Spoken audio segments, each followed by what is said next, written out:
Okay, so this is number 14 from homework 4M. So here's our integral. So x is your variable, so a must be a constant. So you want to remember that and treat a as a number. So I see that u substitution is going to be the way to go because I cannot take the antiderivative of this. So I'm going to let u equal the inside function. So again, you want to remember that a is a number, so the derivative of that number is 0. And then take the derivative of negative x squared gives you negative 2x dx. So I see the x in dx, so I get a negative 1/2 du equaling x dx. So I'm going to take out x dx and I'm going to put in negative 1/2 du.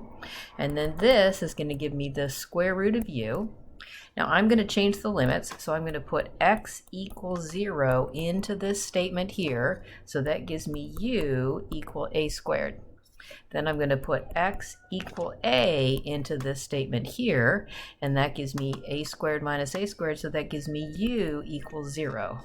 So putting in x equals 0 is a squared and then 0. So I see that I've got my limits of integration switched and I've got a negative sign. So I'm going to take the time to take and change the limits of integration and multiply by a negative. And I'm going to write this as u to the 1/2 so that I'm ready to take the antiderivative. So I get u to the 3/2, and remember, when you change the limits like that, you do not go back to the x's. So this gives me 1/3 a squared to the 3/2 power and subtract off 0. So this gives me 1/3. Remember, you multiply exponents if they're separated by parentheses, so I get this. All right, so let's move to the next requested problem, which was number 19 on that same homework assignment. So e to the root x over root x dx. All right, so again, as soon as I see I cannot just go take the antiderivative, I'm thinking u substitution. So u is always the inside function, right? It's always the inside function, and so the inside function is going to be this root x. Let me write it as the exponent it is. So I get 1/2 x to the negative 1/2 dx. So I don't have a 2 anywhere, or a 1/2, so I'm just going to rewrite that. And then I'm going to look at this negative exponent here, and I'm going to write it as x to the 1/2. So anytime I see negative exponents, I like to see exactly what it is and write it as the fraction that it is.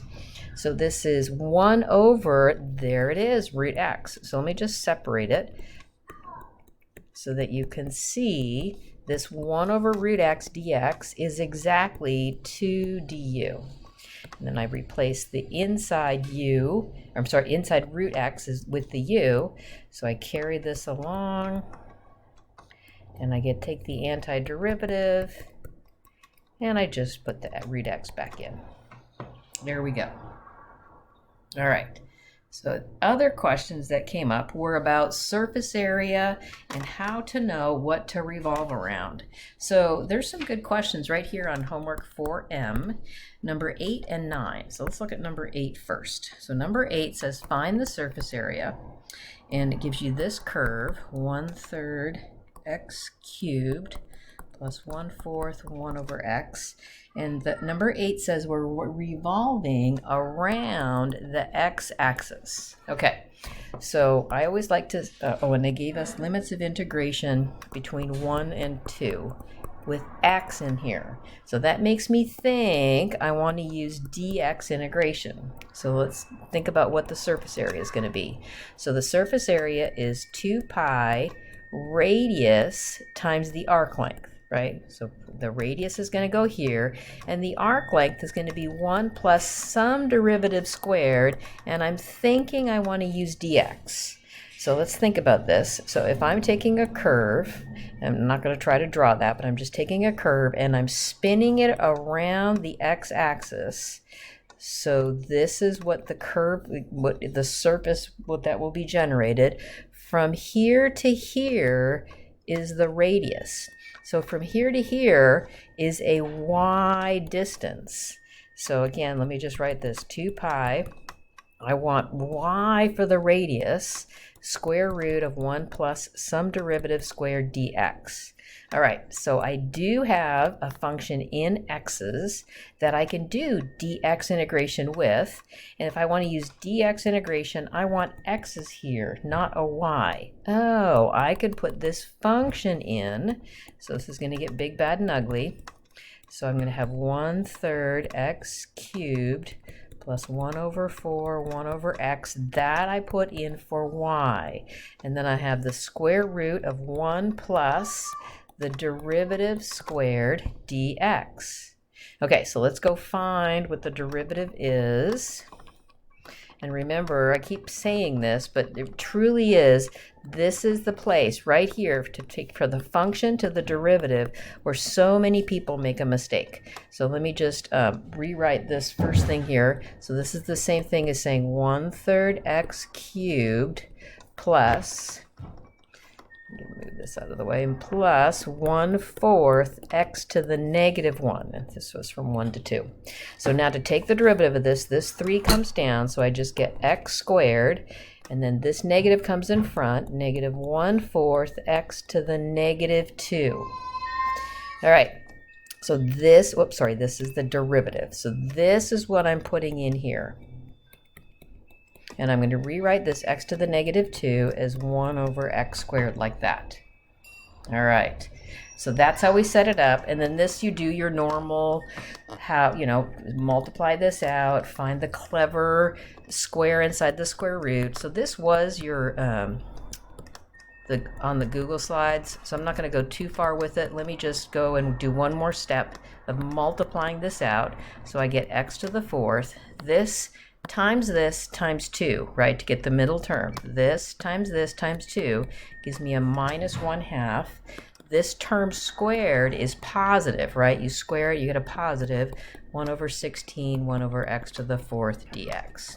So this is a beautiful square. Hopefully you've done enough of these that you recognize inside there 1 over x, this thing here, x to the 4th. These two numbers add together to be a positive 1/2. So there it is. So underneath this radical, I'm thinking, what number is it that I can square to get x to the 4th? That would be x squared. What number is it that I can square to get 1 over 16 x to the 4th? That would be 1 over 4x squared, and with a positive sign in between, because if I multiply this times 2, it gives me a positive 1/2.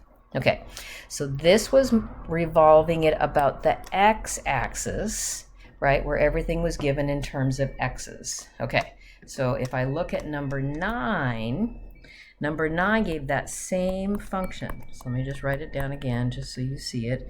Plus 1 over 4, 1 over x. It says revolve it about the y-axis, and it still gives x limits of integration. Okay, so let's think about this. So here's my curve. If I'm revolving it about the y-axis, try to get a sense of what we're doing, right? We're trying to get the surface area, like if I had to color on the outside. So the radius would be from here to here. Well, that's an x distance. So I think, okay, surface area is 2 pi, radius, which is x, times the square root of 1 plus the derivative squared. So since I'm doing dx integration, I keep x here for the radius. There's no substituting in of the function like I did last time. So I would have 1 plus, and then you'd do the same thing, take the derivative and square it, and you would come up and you would get this same thing that we just got up here, right? Take the derivative and square it.